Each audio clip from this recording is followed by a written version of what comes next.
Assalamualaikum warahmatullahi wabarakatuh. Perkenalkan, nama saya Dwi Azahra dengan NIM 07011182429016. Saya dari Program Studi Administrasi Publik Fakultas Ilmu Sosial dan Ilmu Politik Universitas Sriwijaya. Nah, baiklah, di sini saya akan menjelaskan sedikit materi mengenai hukum pajak dengan mata kuliah Sistem Hukum Indonesia. Nah, baiklah, langsung saja. Hukum pajak itu adalah cabang hukum yang mengatur hubungan antara negara sebagai pemungut pajak dengan rakyat sebagai pembayar pajak. Di dalamnya itu diatur hak dan juga kewajiban serta prosedur pemungutan pajak berdasarkan ketentuan peraturan perundang-undangan. Nah, hukum pajak itu memiliki beberapa fungsi. Yang pertama adalah legitimasi pemungutan, yang dimana memberikan dasar hukum agar negara sah memungut pajak. Lalu yang kedua adalah perlindungan hukum, yang dimana hal ini itu melindungi hak wajib pajak dari tindakan sewenang-wenang. Lalu yang ketiga adalah pedoman administrasi, yang dimana ini memberikan arah bagi aparatur pajak dalam melaksanakan tugasnya secara benar dan adil.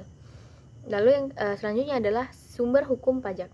Nah, sumber hukum pajak itu berdasarkan Undang-Undang 1945 Pasal 23A, yang dimana dasar konstitusional bahwa pajak hanya bisa dipungut berdasarkan undang-undang. Lalu sumber hukum pajak juga bisa terdapat di Undang-Undang Pajak seperti Undang-Undang PPH, Undang-Undang PPN, Undang-Undang KUP. Dan bisa juga terdapat pada peraturan pemerintah atau peraturan Menteri Keuangan dan sebagai aturan pelaksanaan. Nah, lalu selanjutnya adalah kedudukan hukum pajak dalam sistem hukum nasional.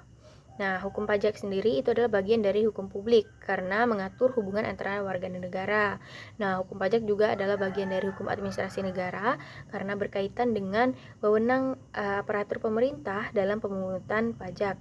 Lalu hukum pajak juga itu adalah bagian dari hukum tata negara dikarenakan berkaitan dengan kewenangan legislatif dan eksekutif dalam membuat aturan perpajakan. Nah, lalu selanjutnya itu adalah cabang-cabang hukum pajak. Yang pertama itu adalah hukum pajak material, yang dimana mengatur unsur pokok perpajakan seperti subjek pajak, objek pajak, tarif, dan juga saat terutang. Lalu yang kedua adalah hukum pajak formal, yang dimana ini adalah mengatur prosedur teknis seperti pendaftaran, pelaporan, pemeriksaan, keberatan, dan juga banding. Lalu yang ketiga itu adalah hukum pajak sanksi, yang dimana ini adalah mengatur sanksi administrasi dan pidana jika melanggar suatu aturan. Nah, lalu selanjutnya adalah tujuan dan fungsi pajak. Nah, tujuan utama dari pajak sendiri itu adalah membiayai pengeluaran negara seperti pembangunan infrastruktur, pendidikan, kesehatan, dan lain sebagainya.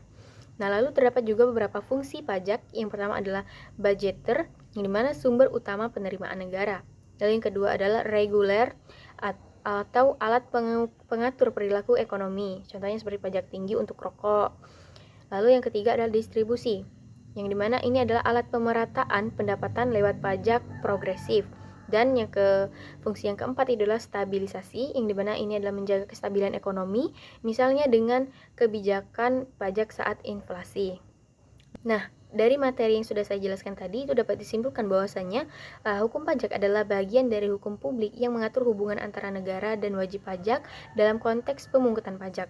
Nah, hukum ini itu menjadi dasar legitimasi bagi negara untuk memungut pajak dan sekaligus memberikan perlindungan bagi wajib pajak melalui sistem yang transparan dan berkeadilan. Nah, dengan cakupan yang meliputi hukum pajak material, formal, dan sanksi, hukum pajak memastikan bahwa pemungutan pajak itu dilakukan secara sah, efisien, dan adil. Nah, fungsi pajak sebagai sumber penerimaan negara serta alat pengatur ekonomi, penempatan hukum pajak sebagai pilar penting dalam sistem keuangan negara, dan juga kesejahteraan masyarakat. Baiklah, mungkin itu saja yang dapat saya sampaikan pada materi kali ini. Kurang dan lebihnya saya mohon maaf.